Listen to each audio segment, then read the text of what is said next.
But this is an important place because it's here that we discover that not everyone in Fighter Command is necessarily singing from the same hymn sheet. Not exactly the same hymn sheet. No. And this is also the place where one of the biggest characters of the RAF Second World War. Incredibly famous, actually. If you know your Battle of Britain World War II fighter race stuff, you know who this guy is. And it is, of course, Douglas Bader. Those Messerschmitts weren't fuckers. But war is all about friction.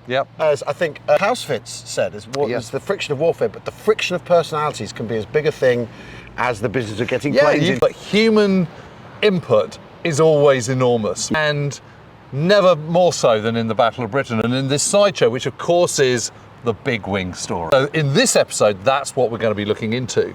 Anyway, we're going to be looking at Douglas Bader, we're going to be looking at Lee Mallory, Air Vice Marshal Trafford Lee Mallory, and he's the commander of 12 Group, Park is 11 Group, Trafford Lee Mallory is 12 Group, which is the group in which Duxford is based. And we're going to be finding out about the big wing, what the point of it was, how it played out, and then drawing our conclusions. Douglas Bader he's a classic fighter jock character from the 30s. He's a brilliant rugby player.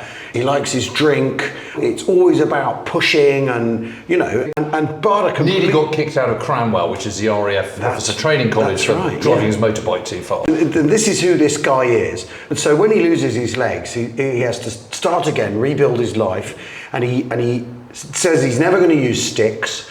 He's just not going to. He's not going to allow that. Don't help me. And I think people will may be familiar with the movie Reach for the Sky. Kenneth. This is one of the things about Bader is he is a thruster, and he's an alpha male. He's an alpha male. He's a very sort of dominating my way or the highway type of character. And it's remarkable that a man who's been invalided out of the RAF is able to, by force of personality, get himself, convince people that him not having legs doesn't really. Well, he does get retired. I think obviously immediately after his accident, he can't get back in, and then he thinks, no, it's not that. I'm gonna push it. Gets back into the RAF.